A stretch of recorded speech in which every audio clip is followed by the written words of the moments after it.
सिर्फ इतना सा जानना चाहेंगे कि आज इस मंच पे आके इनको कैसा लग रहा है, तो सबसे पहले हम मैम से जानना चाहेंगे। सभी को मेरे ओर से सबको झारखंडी जोहार। जोहार झारखंड। इतनी खुशी हो रही है कि बोलने का कोई शब्द ही नहीं मिल रहा हमको। पारस जी को आई लव यू बोल दो। आइए से ये पारस जी को आई लव यू बोल दो।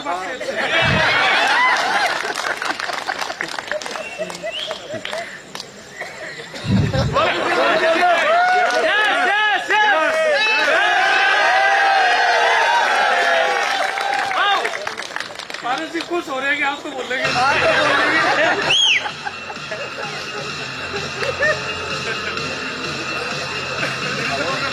इस एलेक्स परिवार में जुड़ने के लिए हमारे एमडी सर और डॉक्टर संदीप जी हमारे रांची में आए थे। तो उस दिन सबसे पहले हम दोनों को बुलाए और इस प्लान को बताए, तो फिर भी मुझे विश्वास नहीं हुआ। मेरा एक समस्या था कि मेरा हाथ दाहिना हाथ बहुत ज्यादा मतलब फूला हुआ था, एकदम पूरा लोहा की तरह टाइट हो गया था। मैंने बोली कि अगर इस कंपनी अच्छा है और यहाँ का प्रोडक्ट अच्छा है तो मेरा पहले हाथ ठीक करे, उसके बाद इस कंपनी में जुड़िएगा। तो फिर डॉक्टर संदीप जी देखे और बोले कि इसमें कुछ कीड़ा काट दिया है। और सबसे पहले मैं एलेक्स का प्रोडक्ट यूज की, 3 दिन में मेरा हाथ पूरा ठीक हो गया। तो मैं बोली कि इस कंपनी का प्रोडक्ट बहुत अच्छा है, तो आप जोड़ सकते हैं। फिर लगातार शुरू हुआ। फिर इनके पीछे बहुत सारे लोग पीछे पड़ गए कि कैसे आप उस कंपनी में काम कीजिएगा, आपको नहीं करने देंगे। फिर मैं बोली दुनिया क्या बोलता है उसका पीछे जाने की जरूरत नहीं है, हमको जिसमें जाना है उसमें जाना ही है।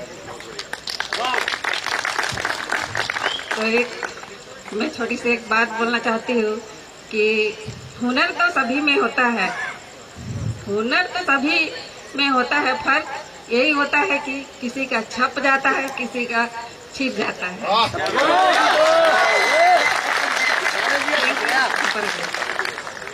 जोरदार तालियां मैम के लिए, जोरदार तालियां। उनकी भावनाओं को आप समझ सकते थे। और अब फिर से आपका नंबर है, तो एक बार जोरदार तालियां पारस जी के लिए, जोरदार तालियां।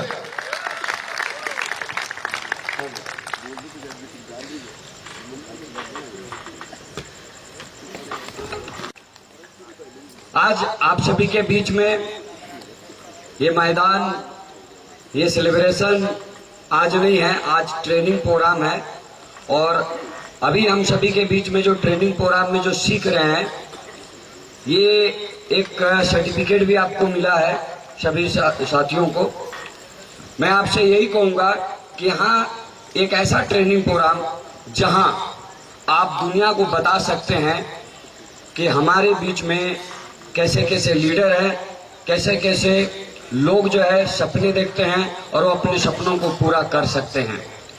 आप सभी बचपन में होंगे तो आप एक चीज याद रखिएगा कि क्या आप सभी के पिताजी जब आप कोई मेला देखने ले जाता था, जब मेला देखने ले जाता था तो आपको कंधे में बैठाया होगा, याद है? कितने लोगों के पिताजी उनके कंधे में बैठा, एक बार हाथ उठाइए। चलिए मेरे दोस्त, आपके पिताजी ने आपको कंधे में बैठा के वो मेला को इसलिए दिखा रहा था कि आप दुनिया को देख सको।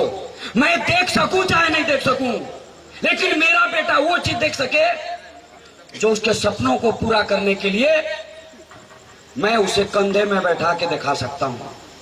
वो नहीं देख पा रहा था, लेकिन तुम्हें कंधे में बैठा के वो दिखा रहा था कि बेटा देख, मैं जो नहीं देखा है ना वो तू देख सकता है, इसलिए मेरे कंधे में बैठ के देख। ये इसलिए बैठाया था कि बुढ़ापा में उसका सहारा बन सके। और अगर आज ये ट्रेनिंग प्रोग्राम लेने के बाद अगर जिसने जन्म दिया है, जिस माँ बाप ने तुम्हें जन्म दिया है, अगर उस माँ बाप की सपनों को पूरा नहीं कर सका तो उस कंधे में बैठा क्यों था? आज शपथ लेके जाओ कि ये जो ट्रेनिंग प्रोग्राम आपने लिया है ना मेरे दोस्तों, इसको जाए मत देना। क्योंकि आज के डेट में आज बड़ी बड़ी कंपनियां सपने दिखाते हैं, सपने साकार नहीं होते। लेकिन यहाँ पे पिताजी ने जो सपने देखे थे वो सपने यहां से पूरे हो सकते हैं। मैंने सपने पूरे किए हैं। जब मैं एलएक्स में आया था तो आपके सामने इतना दिन जो मैं सुनाता था, आज मेरी पत्नी ने कहा जब मैं वहां से आया था, जिस कंपनी वहां खुश था, 3.5 लाख पे आउट छोड़ के आया था, और उस टाइम कितनी परिस्थिति आई होगी। मेरी पत्नी खुद मना किया था, लेकिन दवा खाई, कुरकुरमिन टैबलेट, और जब ठीक हुई तब उन्होंने कहा आप कर सकते हैं, दुनिया कुछ भी बोले आप कर सकते हैं, क्योंकि इनके प्रोडक्ट में रिजल्ट है और आप कामयाब हो सकते हैं। और इस तरह से मैंने डिसीजन लेके यहाँ पे आया। और जब पहली बार आया था तो आर या पार हो जाओ तैयार, यही सोच के आया था। और मैंने पहली महीना जब आया था तो 527 ज्वाइनिंग किया था और सिर्फ 3 दिन घर गया था। ये मैं इसलिए बता रहा हूं कि ये ट्रेनिंग प्रोग्राम सुनने के बाद भी घर में जाके बैठे रहोगे तो सफलता नहीं मिलेगी। इतना शानदार ट्रेनिंग प्रोग्राम होने के बाद भी घर में जाके सोओगे तो वो सफलता नहीं मिलेगी। मैं तो सिर्फ ज्वाइन किया था और 3 दिन घर में गया था और बाकी दिन केवल फील्ड में था। और 527 ज्वाइनिंग मैंने घर जा जाके कराया था। इसलिए पहले महीने की पे आउट 1,02,000 आया था, दूसरे महीना की पे आउट 1,85,000 आया था, तीसरे महीना की पे आउट 4,22,000 आया था, चौथे महीना की पे आउट 4,57,000 आया था, 5वें महीना की पे आउट 5,22,000 आया था। कई लोग बोलते हैं अरे यार ये तो डायलॉग सुनाते रहते हो, तो देखना इस महीना का 10,878 रुपया। तो आज के डेट में इतिहास बदलने के लिए तैयार रहना है। और इधर से घर से जाके, ये जयपुर से जाके घर में आपको बैठना नहीं है, इतिहास बदलने के लिए तैयार रहना है। क्योंकि अपनी जमी अपना आकाश पैदा कर, अपने कर्मों से एक नया इतिहास पैदा कर। मंजिल मांगने से नहीं मिलता है मेरे दोस्त, हर कदम पर एलेक्स में विश्वास पैदा कर, विश्वास पैदा करना पड़ेगा। आपकी कैरियर यहाँ से बनेगा, आपके लिए ये प्लेटफॉर्म बनाया गया है मेरे दोस्त। इसलिए आज के बाद ना सोएंगे ना सोने देंगे। मेरे जैसा मैंने इतिहास जो बदला, मैं ट्रेन में जब जाता हूँ, रात में ट्रेन में सोता हूँ, दिन में मीटिंग करता हूँ, फिर ट्रेन में सोता हूँ, दिन में मीटिंग करता हूँ, ट्रेन में सोता हूँ। एक दिन भी खाली नहीं है। मैं एक दिन भी आराम नहीं समझता हूँ कि जब तक ग्लोबल ना बन जाऊं। को निरंतर चलते रहना है, चलते रहना है। क्योंकि अक्सर हवाओं की कसूर नहीं होती है, कभी कभी दीपक भी बुझ जाता है। तो कहा जाता है ना कि अक्सर हवाओं की कसूर नहीं होती है, कभी कभी तेल भी खत्म हो जाता है। कहने का मतलब है अंदर झांक के देखो, अंदर है क्षमता, अंदर है वो क्वालिटी, लेकिन अंदर कभी झांक के नहीं देखते, इसलिए वो आदमी फेल हो जाता है। वही बात है कि हवा से नहीं बुझती, कभी कभी तेल भी खत्म हो जाती है। तो आपको मेरे दोस्तों, मैं आपको जाते जाते एक स्टोरी सुना रहा हूं। इस स्टोरी से अगर आपकी जिंदगी ना बदला तो आज एमडी सर ने इतनी शानदार प्रोग्राम करने के बाद भी अगर आपका जीवन ना बदला तो ही जिंदगी भर वही गुंडा मवाली चोर जैसे आपके दिमाग चलते रहेंगे और वही दूसरों को 5,000 10,000 फंसाते रहोगे, जिंदगी नहीं बदलेगा। तो आज आपके पास क्या होना चाहिए? एक बार इसी तरह ट्रेन में जा रहे थे, उसमें 6 सीटर होती है, उधर 3 इधर 3। एक सरदार जी थे, उसके हाथों में काफी हीरे मोती जड़े हुए अंगूठी थे।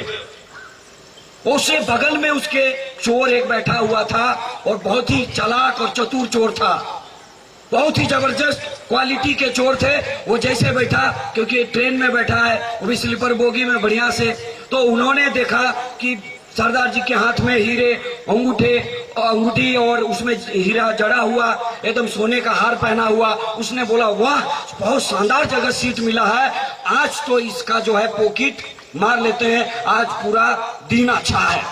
तो उन्होंने जो है सरदार जी का सोने का इंतजार करने लगा। जैसे सोने का इंतजार करने लगा और ठीक आंख बंद हुई, इन्होंने अपना सीट से उठा और उसके पास जाता है और धीरे धीरे उसके अंगूठी, उसके हार को निकालने का प्रयास करता है, तो वैसे ही जग जाता है। जैसे जगता है, सरदार जी को समझ में आता है ये मेरे चोरी करने वाले थे हार या सोना, इसलिए उन्होंने इंतजार करने लगा। और जैसे उसे बोला तू क्या कर रहा है, बोला नहीं नहीं ऐसे कुछ सामान खो गया था इसलिए इधर आए थे। वो समझ गया कि ये चोरी करने आया था। उसने क्या सोचा कि उसके सोने का इंतजार करने लगा, ये जब सो जाए तो मैं सो। जब उसने सो गया तो सोचा अगर मैं इसको कहीं भी छुपाऊंगा तो हो सकता है बहुत बड़ा टैलेंटेड चोर होगा, ये निकाल लेगा। उसने क्या अपने हार को उतारा, उसके बाद अंगूठी को उतारा और उसके पॉकेट में डाल दिया और आराम से ये सो गया। उसके बाद वो फिर उठा, उसके बाद फिर चेक करने लगा, पॉकेट चेक किया, उसका पर्स चेक किया, उसका बैग चेक किया, कहीं नहीं मिला। इसके दिमाग में चलने लगा साला मैं इतना बड़ा चोर, इतना बड़ा डाकू, साला दूसरे का पॉकेट लूटा, दूसरा का पॉकेट झाका, दूसरे का लूट माट किया, लेकिन आज तक मैं फेल नहीं हुआ। ये छुपाया कहाँ है, ये रखा कहाँ है? परेशान हो गया। उसके बाद जब सुबह हुआ, दिल्ली पहुंचने वाली होगी ट्रेन, तब बोला देखा कि अब क्या होगा, तो परेशान हो गया। उसके बाद वो सो गया और तब इधर फिर जग गया, पॉकेट से फिर माल निकाला, पहन लिया, फिर थोड़ी देर बाद दिल्ली पहुंच गई। अब उठा, देखा सरदार जी पहने हुए, अंगूठी भी है। अब ये आदमी सोचा यार इतना बड़ा चोर, इतना बड़ा डाकू, लेकिन मैं इसका सामान किधर रखा खोज नहीं पाया। मैं अपनी जीवन में जितनी गलतियां किया था उसको मैं सुधार लूंगा, लेकिन इसका पैर छू के आज मैं पूछ लूंगा कि भाई ये तू छुपाया कहां था। तो उन्होंने जो है जैसे ट्रेन से उतरने लगा, उसके बाद उसका पैर पकड़ा और बोला सरदार जी मैं बहुत लूटमार किया, बहुत डाका डाला, बहुत तरह का लोगों को पैसा फंसवाया, बहुत तरह का लोगों को पॉकेट मारा, पॉकेट काटा, पॉकेट झाका, लेकिन आज तक कभी फेल नहीं हुआ कि आप ये कहां छुपा के रखे थे। सरदार जी उसको बोलता है ये वत्स टेंशन नहीं ले, आज तक तूने लोगों का पैसा फंसवाया, लोगों का पैसा लूटा, डाका डाला, पॉकेट मारा, पॉकेट काटा, दूसरों का पॉकेट झाका, लेकिन अपनी पॉकेट कभी झाका नहीं। तू अपना पॉकेट झांक लेता तो तेरी पॉकेट में चेन और सोना था, तू हासिल कर लेता। हम जो है ना यहां कामयाब होने आए हैं, एक बार अंदर झांक के देख ले, आपके अंदर वो जो जोश, आपके अंदर जो जुनून भगवान ने दिया है, सफलता किसी को बपौती नहीं है, हर कोई कामयाब हो सकता है। तो इसलिए मेरे दोस्त मैं आपको यही कहूंगा कि अक्सर हवाओं की कसूर नहीं होती कि दीपक बुझ जाए, कभी कभी तेल भी खत्म होती है। उसी तरह कहां काम किए थे भूल जाओ, तुम किस कंपनी में कोल मार तीर मार कहां कौन था भुला जा। मैं भी उधर 3.5 लाख कमा रहा था, अगर उधर का ही कहानी सुनाते रहता तो यहां क्या करता। चलो पिछले जन्म का कहानी सुनाते रहता है, हम उधर 5 लाख कमा रहे थे, हम इतना बड़ा लीडर थे, मेरे पास 2 लाख का ही था, उधर था ना, इधर का है। सब दुनिया का कहानी सुनाते रहे, हम कभी आज तक बोले कि उधर ये थे, मेरा इतना था। भाई मेरे, तेरे अंदर टैलेंट है तो यहां दिखा, यहां और यहां दिखा कि तू ग्लोबल बन सकता है, यहां दिखा कि लियो बन सकता है। तेरे अंदर टैलेंट है तो रोकने वाला कोई फायदा नहीं है। कहानी सुनाते रहने से सफलता मिलेगी। तो आज के बाद तू कहां था, क्या किया, सब भूल जा। आज के बाद सफलता, कहते हैं ना सफलता मां की कोख से पैदा होता है, और जब पैदा होता है ना मेरे दोस्तों तो कितना खुशियां होती है। उस लेडी से पूछो, उस महिला से पूछो जो 9 महीना अपने पेट में अपने बच्चे को पालती है। उसे जाके पूछो, उसको पता है, एक महिला को पता है कि मेरे बच्चे को जो जन्म होगा ना तो बहुत पीड़ा होगा, बहुत दर्द होगा, लेकिन भी मां बनने के लिए तैयार है। वाह, सोचो, उसको पता है कि बच्चे को जन्म देने में कितना माइनर सेकंड भी होगा तो मृत्यु हो सकता है, इतनी दर्द होती है, लेकिन फिर भी वो मां बनने के लिए तैयार है। वाह रे दुनिया, क्यों पता है? क्योंकि 9 महीना जब बच्चे को रखती है ना तो सारे सपने को सजाती है, उसका ड्रीम्स रहता है और सब दुख को बर्दाश्त करती है, सब तरह का टेंशन को लेती है, लेकिन वो मां बनना चाहती है। और 9 महीना तक जब बर्दाश्त करती है तो उसके कदमों में जब वो बच्चा सामने आता है उस दिन उसका ड्रीम पूरा होता है। मेरे दोस्त, मैं यही आपको बताना चाहता हूं कि दर्द जो है, सफलता जो है मां के कोख से पैदा होता है। तो आपको भी दर्द सहना पड़ेगा, कहानी सुनाने से सफलता नहीं मिलेगा। तू कितना बड़ा तीर मार खा था, इससे सफलता नहीं मिलेगा, यहाँ करके दिखाने से मिलता है और आपको दिखाना पड़ेगा। यही ट्रेनिंग सेशन था आज। तो मेरे दोस्तों, आज के बाद यहां से जाओ और सफलता आपके कदम चुभेगा। इसलिए कश्ती हर तूफान से गुजरेगा, क्योंकि मौत आकर भी टलेगा और समा बूझकर भी डलेगा। और एलेक्स में अगर कदम रख दिए हैं तो किस्मत कभी भी पलटेगा। Thank you. Thank you sir, जोरदार तालियां पारस सर के लिए। और तब तक बजनी चाहिए जब तक ये अपनी सीट पे ना चले जाएंगे।